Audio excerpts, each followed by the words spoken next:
देश की राजधानी दिल्ली की आबो हवा लगातार जहरीली होती जा रही है। दिल्ली पूरी तरीके से गैस चैम्बर में तब्दील हो रखी है और दिल्ली का AQI लेवल भी तकरीबन 400 को पार कर चुका है और इसी को लेकर दिल्ली में लगातार प्रोटेस्ट भी देखने को मिल रहे हैं। इसी कड़ी में हमारी मौजूदगी है दिल्ली के जंतर मंतर पर और आप यहाँ देख सकते हैं कि काफ़ी संख्या में यहाँ पर आज लोग पहुँचे हैं और दिल्ली में जिस तरीके से प्रदूषण बढ़ रहा है उसके खिलाफ आज अपनी आवाज़ उठा रहे हैं।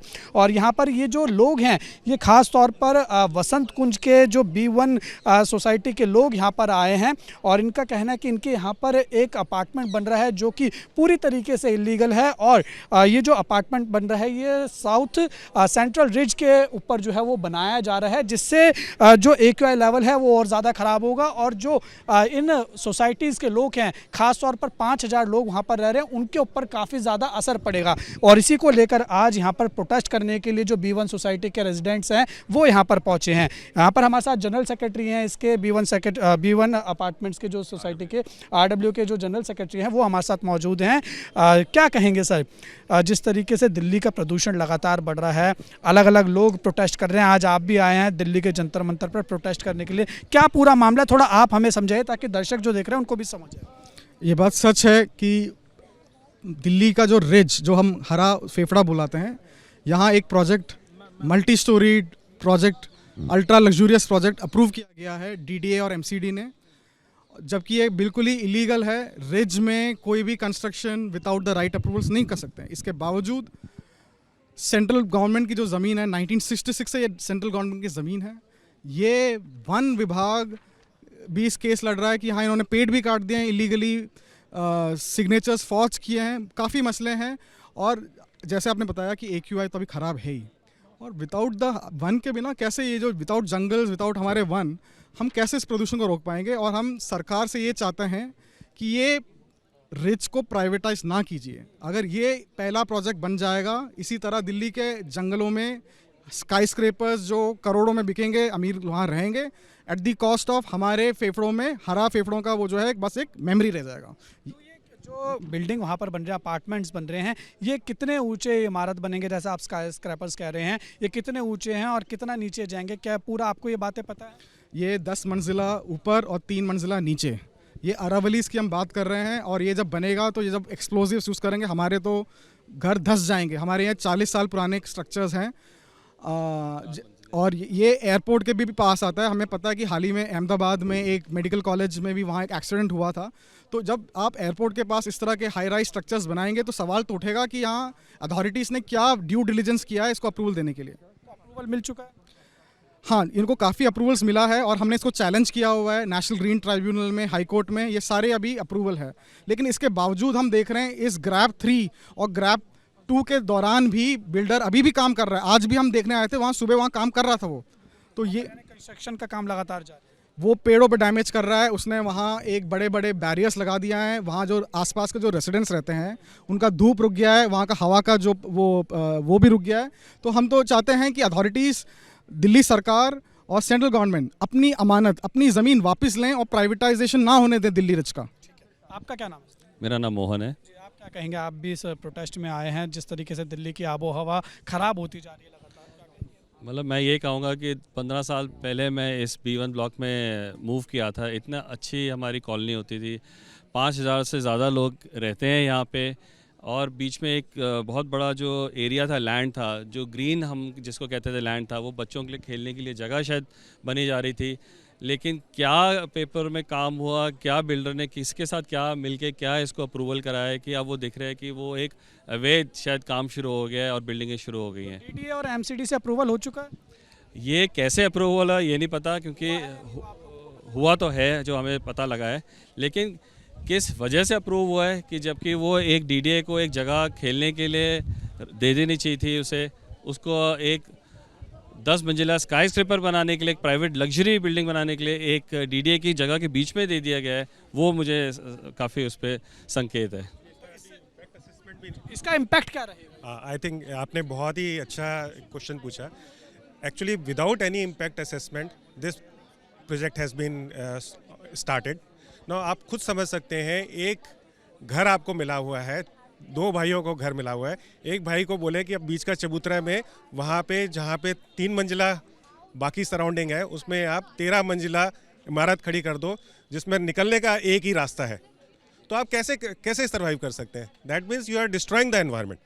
यहाँ पे सिर्फ एनवायरनमेंट, सिर्फ कंस्ट्रक्शन का मामला नहीं है, आप डिस्ट्रॉय कर रहे हैं पूरा का पूरा इकोलॉजी, पूरा इकोसिस्टम डिस्ट्रॉय कर रहे हैं। सिर्फ पेड़ ही नहीं काटे जा रहे, देयर इज मैसिव कंस्ट्रक्शन। आप खुद सोच सकते हैं अगर 3 मंजिला नीचे खुदाई होगी तो उसका सराउंडिंग बिल्डिंग्स पे क्या असर पड़ेगा, वहाँ के एनवायरनमेंट पे क्या असर पड़ेगा। Now there are lot of papers have been published जहाँ पे अगर high rises building in a small 3 मंजिला इमारत के बीच में बनेंगी तो उसका असर सिर्फ फिजिकल नहीं, there is mental harassment to the, सालों साल जो कंस्ट्रक्शन चलेगी। There are ENT problems are there. I am an orthopedic surgeon, so there are authenticated medical documented literature is there. It impacts the mental health, it impacts the cardiac health, it impacts the psychological health, it impacts every assessment.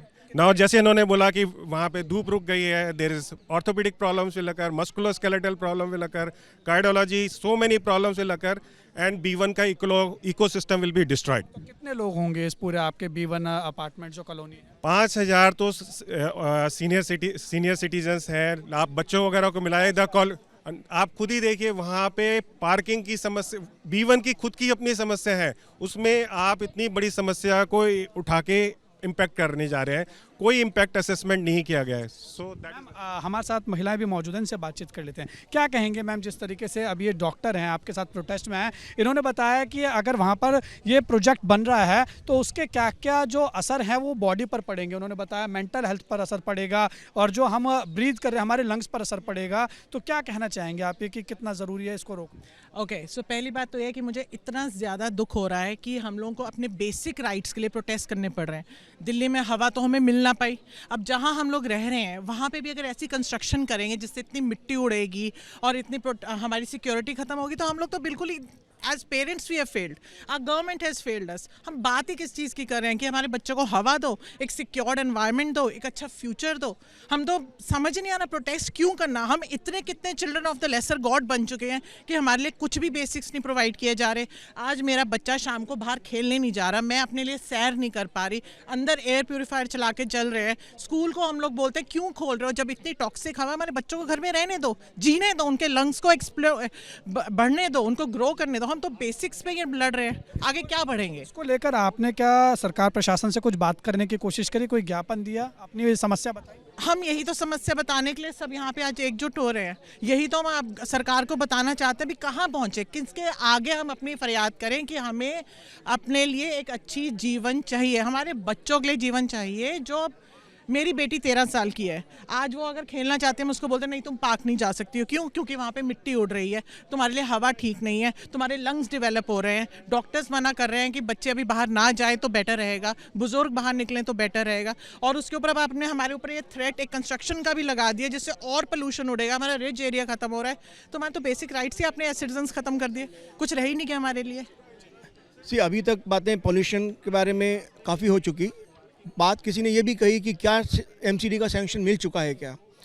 अफसोस, MCD के sanction 4 महीने में, आप मुझे बताइए, दिल्ली जल board, electricity board, ये हमारा जो प्लॉट है बिल्कुल एयरपोर्ट की लैंडिंग स्ट्रिप के रास्ते में आता है जहाँ पे कोई भी बिल्डिंग हाई राइज हो ही नहीं सकती। ओके, मैं आपको ले चलता हूँ 35 साल पहले जब हमारी कॉलोनी सैंक्शन की थी डीडीए ने 89 में। तो यहाँ पे जो घर बने हमारे 3 मंजिला घर बने हैं, तो 3 मंजिला टेरेस के ऊपर में चलो एक कमरे का अधिकार दे भी गया, तो हम उसको 4था फ्लोर भी मान सकते हैं, कोई बात नहीं। 4 1001 नंबर से हमारे फ्लैट की मार्किंग शुरू होती है और वो 1867 तक चली जाती है। बीच में 11,038 से लेके 11,000 हमारे 38 फ्लैट नंबर्स मिसिंग हैं। जो फ्लैट नंबर्स हमने नहीं दिए, डीडीए ने बनाए थे, जिसका मतलब फ्लैट बनने थे उस प्लॉट के अंदर, वो कहाँ गए?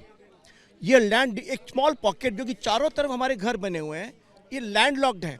जैसे मैं एक सी फेयर हूँ, मैं इंडियन नेवी का कमांडर हूँ, और मैं ये कह रहा हूँ कि जब कुछ चीज़ लैंड लॉक्ड हो जाती है, जैसे कि इसमें जितनी भी चारों तरफ घर बने हुए हैं उनकी जो सड़कें हैं वो हमारे नैरो सड़कें हैं। अभी आपको बता दूँ कि आप कह रहे हो ना सैंक्शंस कैसे मिलती हैं, बहुत सारी करप्शन होती है। मैं सीधा बोल रहा हूँ विदाउट एनी हेजिटेशन, करप्शन होती है। अगर वहाँ पे 10 मीटर रोड है और आप बोलो कि 13 मीटर रोड है, फिर बिल्डर कहे कि मेरे को एक इंडिपेंडेंट रोड मिली हुई है मेन रोड से, ऐसी कोई रोड है ही नहीं। जैसे मैंने आप प्रशासन से, सरकार से क्या कहेंगे? आप लोग दिल्ली के जंतर मंतर प्रोटेस्ट करने पहुंचे, क्या कहेंगे? बिल्कुल, अगर इफ़ एट ऑल, पहली बात तो डीडी ने तो अपना पल्ला झाड़ लिया कि भाई हमने परमिशन नहीं दी, एमसीडी ने परमिशन दी है। जहाँ तक डीडीए की लैंड का सवाल है, इसका अब से 40 साल पहले भूमिदारी राइट्स थे। भूमिदारी को आप समझते हैं, भूमिदारी एग्रीकल्चरल राइट्स। ये ग्राम पंचायत की ज़मीन हुआ करती थी, यहाँ पे सिर्फ लैंड कल्टीवेशन के लिए किसी को अधिकार मिला हुआ था। उसके बाद में उसने किसी मिस्टर करतार सिंह समबड़ी को किसी को बेची, फिर उसने किसी और को बेची, फिर ग्रुप ने ले ली। करते करते इट हैज़ चेंज 4 हैंड्स। हमें तो अभी तक लैंड का टाइटल भी क्लियर नहीं की वजह सच में जो आज बिल्डर घर बनाने जा रहा है वो उसका सही मालिक है भी कि नहीं, और उसका अगर गवर्नमेंट ने लैंड ट्रांसफ़र की तो किस मायने से, किस धारणा से ट्रांसफ़र। आप क्या कहेंगे कि क्या होना चाहिए? क्या सरकार प्रशासन को कुछ बोलेगी? मैं सरकार से यही रिक्वेस्ट करना चाहती हूँ कि प्लीज़ आज जो हम लोग यहाँ आपके सामने रिक्वेस्ट रख रहे हैं अपनी, आप इस चीज़ में आएँ, इसे देखें और देखें इसमें कितने इलीगल हैंड्स एक्सचेंज हुए हैं। जो चीज़ नहीं होनी चाहिए थी वो क्यों हमारे बीच में हो रही है। जिस जगह में हम रह रहे थे, हम वहाँ पे शुरू से रहे हैं, जहाँ पे ये कभी नहीं था कि यहाँ पे इतनी बड़ी बिल्डिंग बनेगी। आज क्यों? There should be a proper inquiry held into this कि हमारा फ्यूचर एट स्टेक क्यों रख दिया आप लोगों ने, जहाँ पे इतने इलीगल हैंड्स इन्वॉल्व है। प्लीज़ इसकी जांच कीजिए और हमारे को एक न्याय दीजिए।